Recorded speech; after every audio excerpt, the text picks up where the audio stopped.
Why do you think that they do such a great job? What was so... I mean, seriously, what the hell? I still can't get a good answer as to why Marvel needs the rights back and Sony can't make a good movie. The only thing they ever point to is Spider-Man 3. Guess what? 1 and 2 screwed with characters just as bad as Venom. Maybe worse. Sandman, honestly, was twisted worse than Venom. Doc Ock was twisted worse than Venom. You didn't bitch at all about that. The only reason you give two craps about what they did in Spider-Man 3. You didn't care when they altered Peter, Mary Jane, Norman, nothing. The only reason you gave two craps is because you're a bunch of frickin' Venom nut riders, okay? And that pisses me off right there. So many other things wrong with that, and all anyone gives two craps about is the fact that Venom wasn't muscular with his tongue hanging out. You know what? If he had been done like that, if he had been rendered like that, I don't care if he was in the last 20 minutes of the movie, you wouldn't care either. You wouldn't. If he had just looked like Venom, even if they completely effed over Eddie Brock's personality and everything that made Eddie Brock's story relatable and tragic and sad and made you kind of unable to completely hate him, you wouldn't have cared. You wouldn't have cared just so long as Venom had them big hulking muscles and that giant-ass tongue hanging out dripping all over. You wouldn't have cared. You just wouldn't have. Okay? So stop pretending that that's somehow so horrid. It was par for the course of the entire Raimi trilogy. My God. Wake the hell up. And then, when the series comes out that actually gets these characters right, that actually takes even fewer liberties, that actually borrows, like the Marvel Cinematic Universe that you seem to think is perfect, from both the 616 comics and the Ultimate Comics, you start throwing a fit. You start throwing a damn fit. Why? Because, oh, he doesn't look like a nerd because he's not wearing nerdy clothes. He looks like a cool kid. What about him says cool kid? He's got a nervous stutter. His classmates practically think he's invisible. He has... Oh, my God. The only time someone actually talked to him was to ask him to photograph her boyfriend's car. I mean, does this strike you as a popular cool kid? I mean, really? I'm so sick of hearing that. Nobody gave two craps about him. Oh, but that's erased because, oh, hey, look, Peter Parker and Flash are friends, which means he's popular now, and people are laughing with him, yay. It's like, no. People don't have to be crapping on him 24/7 for him to be a cool kid. Or to not be a cool kid.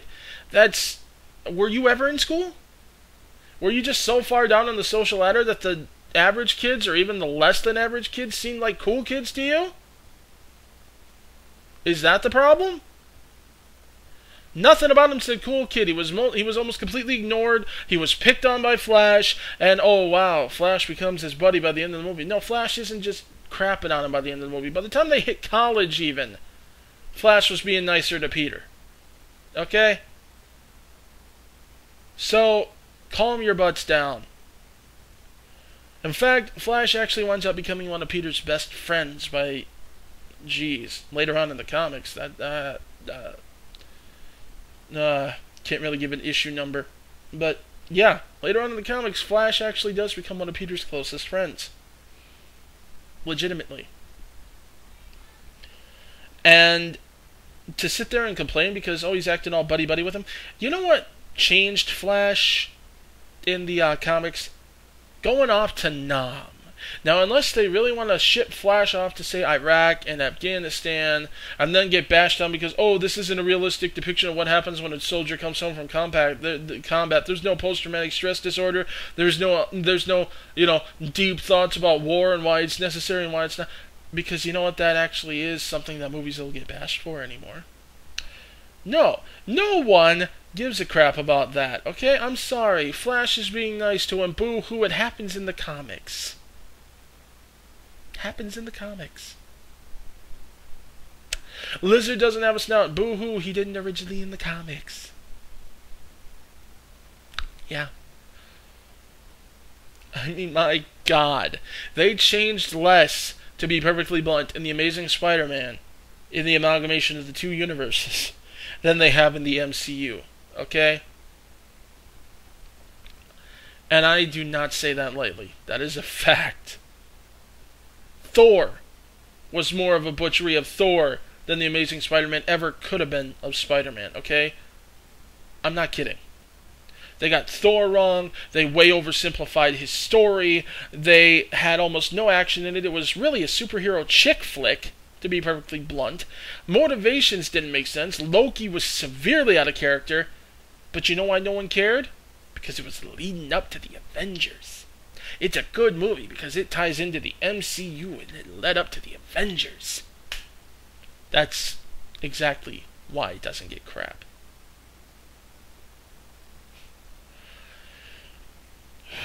The Incredible Hulk is another case, though that one gets crapped on now just because Edward Norton isn't the Hulk anymore. If he was still the Hulk, that'd still be a great movie. But nope, because Ed Norton ain't the Hulk anymore, and now it's all about that Mark Ruffalo, and Edward Norton never existed because he's laughable, because Mark Ruffalo is so endearing with that flat monotone that doesn't even sound angry when he's supposed to be getting angry. Because Avengers. It's all anyone cares about. Just like Venom was the only thing anyone really cared about in Spider-Man 3. Nothing else that was wrong with that damn movie, just Venom. But let's move on from that, shall we? Now we're going to advance into The Amazing Spider-Man 2 and how everyone's already whining about it because, oh, shocking, Electro's not white. And that's just wrong, because how would you like it if we made the Black Panther an African prince white? Because that's totally the equivalent of an electrician from New York being made black who was white. Logic. Logic, logic, logic, logic. Logic. That's what I'm dealing with. This is what I live with. This is the kind of crap I see coming at me every day, and I'm the one being treated like an idiot when I actually can back up what I say. I can't tell you how frustrated I'm getting anymore. It's like we live in a society that's and I'm getting into that. This is actually the culmination of my point, okay? You hang on. There is a point to all this. Everything I'm about to say here, it does tie in together. I assure you.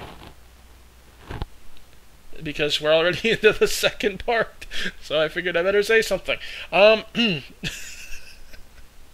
But seriously, why does it matter if Electro's black? And then I hear, oh, it's Jamie Foxx. Jamie Foxx, he's gonna do them all corny. It's hilarious too, because when I first heard people complaining about Jamie Foxx's Electro, the ones who, aside from saying, I'm not racist, but he shouldn't be played by a black guy, y'all know who you are, they were saying, Jamie Foxx is going to play a wacky character like Electro, too serious. They should have picked someone like Jim Carrey. Yeah. Jim Carrey as Electro, because Electro's so wacky. I have no idea what Electro you're reading. Though I hear a lot of people are taking their opinions on Electro from the animated series, and I honestly didn't see Electro in the animated series, so I don't know how he was there. Because he was also introduced in the animated series as the son of the Red Skull, which I actually saw used as multiple arguments for why he can't be a black guy. Even though that only happened in the animated series. Okay. Well, then, you know, it comes out, oh yeah, Jamie Foxx, you know, he can play wacky, or he can be whatever. You know, they shift it. Once it comes out that, you know, Electro's not wacky, Jamie Foxx can play him, it's, oh, Jamie Foxx, oh, he's a comedian, he's corny, he's gonna make him sound like a, well, I actually heard someone say he can't help but make him sound like a ghetto rat. Yeah, you're not racist, but that. But then, on top of that, okay, they said that Jamie Foxx can't play anything seriously. Remember In Living Color? They reached back 20 years ago to In Living Color, which he acted in 20 years ago, to say that's how he's going to still act 20 years later. Alright, we're just going to pretend that he wasn't in, you know, anything in between that. Not Ray, the Ray Charles biopic. We're gonna pretend that he wasn't in The Kingdom, an action drama about terrorism and our relationship with the Saudis. We're gonna pretend that he wasn't in Redemption, which was the true biographical story of Stan Tookie Williams, who founded the Crips and then actually tried to undo what he did, stop gang violence. We're gonna pretend that he wasn't in those, and we're gonna pretend that he didn't do great in those, and we're gonna pretend that he can't be anything but over the top, because that's just how Jamie Foxx is, because of In Living Color. Yeah. Okay.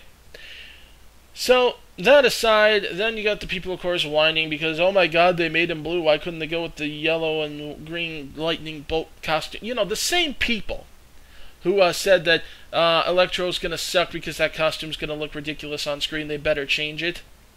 They're now throwing a fit that they're not going with something else like, the black leather bodysuit with the, lightning bolt carved in the chest. Even though Ultimate Electro actually did ditch that and turned blue, which is what they did with Jamie Foxx. They made him blue, like Ultimate Electro. But no, see, we're not gonna, point to Ultimate Electro because something that's clearly visible in the universe, that wouldn't make sense and that wouldn't let us hate the movie. So we'll go ahead and point to Mr. Freeze or Dr. Manhattan, because that totally allows us to hate it and make it act like this is unprecedented in Spider-Man and they've ruined the character. Because that's what we want to do. And then we're going to go ahead and waltz over to Shailene Woodley and talk about her like she's so freaking ugly, even though she's probably hotter than anything you'll ever date in your entire life. Even though they're basing their opinion on her on one still shot, which they still circulate, ignoring every single other photo that was released of her on set, where she looks pretty dang good, I gotta say. She's an attractive young lady. But nope, gotta circulate that one photo and pretend that she's the homeliest thing we've ever seen. Oh, that, and they also have to toss out the occasional insult to Emma Stone. They managed to take a bombshell like Emma Stone and make her look like a bipolar Reese Witherspoon with Down syndrome. I'm not kidding. I have heard stuff like that.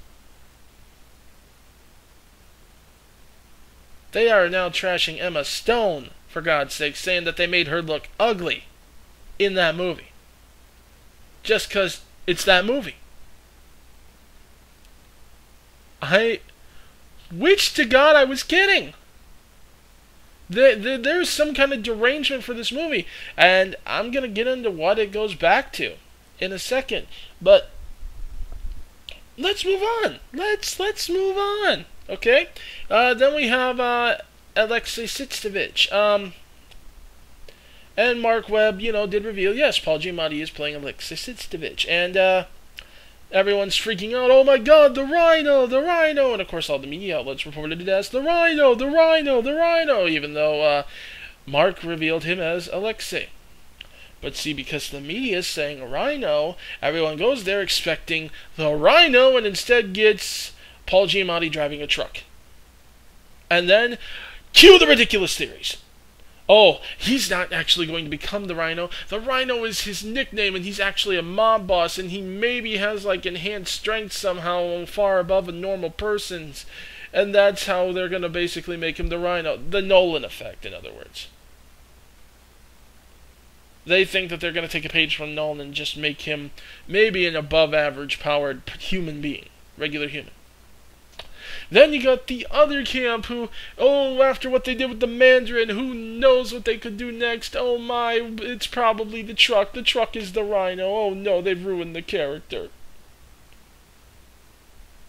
Because we're just that desperate to cling to that.